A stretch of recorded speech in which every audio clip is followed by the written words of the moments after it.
একাদশী মাহাত্ম্য। যোগিনী একাদশী। ব্রহ্মবৈবর্ত পুরাণে আষাঢ় মাসের কৃষ্ণপক্ষের একাদশীর ব্রত মাহাত্ম্য যুধিষ্ঠির শ্রীকৃষ্ণ সংবাদ রূপে বর্ণিত আছে।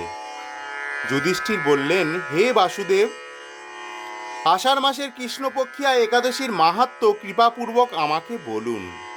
শ্রীকৃষ্ণ বললেন, হে মহারাজ, সকল পাপ বিনাশিনী ও মুক্তিপ্রদ এই উত্তম ব্রতের কথা বলছি, আপনি শ্রবণ করুন। আষাঢ় মাসের কৃষ্ণপক্ষিয়া একাদশী যোগিনী নামে খ্যাত, মহাপাপ নাশকারী। এই তিথি ভবসাগরে পতিত মানুষের উদ্ধার লাভের একমাত্র নৌকা স্বরূপ। ব্রত পালনকারীদের পক্ষে এটি সর্বশ্রেষ্ঠ ব্রত বলে প্রসিদ্ধ। এই প্রসঙ্গে আমাকে একটি পবিত্র পৌরাণিক কাহিনী বলছি। অলকানগরে শিবভক্ত পরায়ণ কুবের নামে এক রাজা ছিল। তিনি প্রত্যহ শিব পূজা করতেন। তার হেমমালী নামে একজন মালী ছিল। প্রতিদিন শিব পূজার জন্য মানস সরোবর থেকে সে ফুল তুলে যক্ষরাজ কুবেরকে দিত। বিশালাক্ষী নামে হেমমালীর এক পরমা রূপবতী পত্নী ছিল। সে তার সুন্দরী পত্নীর প্রতি অত্যন্ত আসক্ত ছিল। একদিন সে তার স্ত্রীর প্রতি কামাসক্ত হয়ে পড়ল। রাজভবনে যাওয়ার কথাও ভুলে গেল।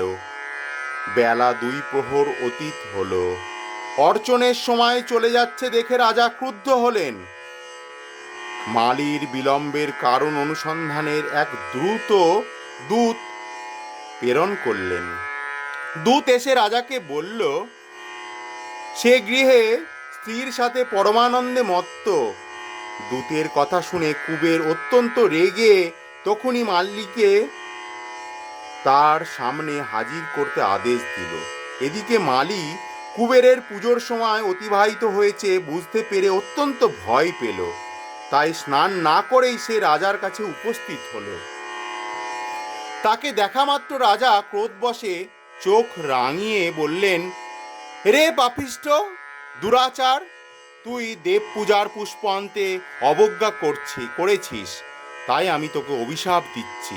তুই শ্বেত কুষ্ঠগ্রস্ত হয়ে যা এবং তোর প্রিয়তমা ভার্যার সাথে তোর চির বিয়োগ সংঘটিত হোক।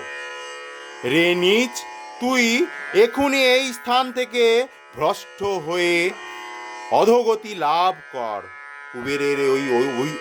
কুবেরের এই অভিশাপে হেমমালী পত্নীর সাথে স্বর্গভ্রষ্ট হয়ে দীর্ঘকাল যাবৎ কুষ্ঠরোগ ভোগ করতে লাগলো। রোগের যন্ত্রণায় দিন অথবা রাত্রের কখনো সে সুখ পেত না। এভাবে শীত গ্রীষ্মে প্রচণ্ড বেদনায় বহু কষ্টে সে জীবনযাপন করতে লাগলো। কিন্তু দীর্ঘদিন মহাদেবের অর্চনের ফুল সে জীবনযাপন করতে লাগলো। কিন্তু দীর্ঘদিন মহাদেবের অর্চনের ফুল সংগ্রহের সুকৃতির ফলে সে পাপগ্রস্ত হয়েও বৈষ্ণব শ্রেষ্ঠ শিবের বিস্মরণ কখনো হননি। একদিন হেমমালী ভ্রমণ করতে করতে হিমালয়ের সীমা মার্কণ্ডেয় ঋষির আশ্রমে উপস্থিত হলো। কুষ্ঠরোগে পীড়িত সপত্নী হেমমালীকে দর্শন করে শ্রী মার্কণ্ডেয় তাকে জিজ্ঞাসা করলেন, তুমি কার অভিশাপে এই রকম নিন্দনীয় কুষ্ঠগ্রস্ত হয়েছ? সে উত্তর দিল, হে মুনিবর, রাজা ধনকুবেরের আমি ভৃত্য ছিলাম। আমার নাম হেমমালী। আমি প্রত্যহ মানস সরোবর থেকে ফুল তুলে শিব পূজার জন্য রাজাকে দিতাম। কিন্তু দুর্ভাগ্যক্রমে একদিন স্ত্রী মনোরঞ্জন হেতু কামাসক্ত হওয়ায় সেই ফুল দিতে বিলম্ব হয়। রাজার অভিশাপে এরকম দুর্দশাগ্রস্ত হয়েছি। পরোপকারী সাধুগণের স্বাভাবিক কর্ম। হে ঋষিশ্রেষ্ঠ, আমি অত্যন্ত অপরাধী, কৃপা করে আমার প্রতি প্রসন্ন হন। তখন দয়ার্দ চিত্ত মার্কণ্ডেয় মুনি বললেন, হে মালী, তোমার মঙ্গলের জন্য শুভ ফল প্রদানকারী এই ব্রতের উপদেশ করছি। তুমি আষাঢ় মাসের কৃষ্ণপক্ষের যোগিনী নামক একাদশী ব্রত পালন করো এই ব্রতের পূর্ণ প্রভাবে তুমি অবশ্যই কুষ্ঠব্যাধি থেকে মুক্ত হবে। শ্রীকৃষ্ণ বললেন, ঋষির উপদেশ শ্রবণ করে হেমমালী তাকে প্রণাম জানালো। পরে অত্যন্ত আনন্দে ঋষির আদেশ মতো নিষ্ঠার সঙ্গে যোগিনী একাদশী পালন করলো। এইভাবে হেমমালী সমস্ত রোগ থেকে মুক্ত হলো ও পত্নী সহ সুখে জীবনযাপন করতে লাগলো। হে মহারাজ যুধিষ্ঠির, আমি আপনার কাছে এই ব্রত উপবাসের মহিমা কীর্তন করলাম। এই ব্রত পালনে ৮৮,০০০ ব্রাহ্মণকে ভোজন করানোর ফল লাভ হয়। যে ব্যক্তি এই মহাপাপ বিনাশকারী ও পুণ্য ফল প্রদায়িনী যোগিনী একাদশীর কথা পাঠ ও শ্রবণ করে, সে অচিরেই সর্বপাপ থেকে মুক্ত হবে।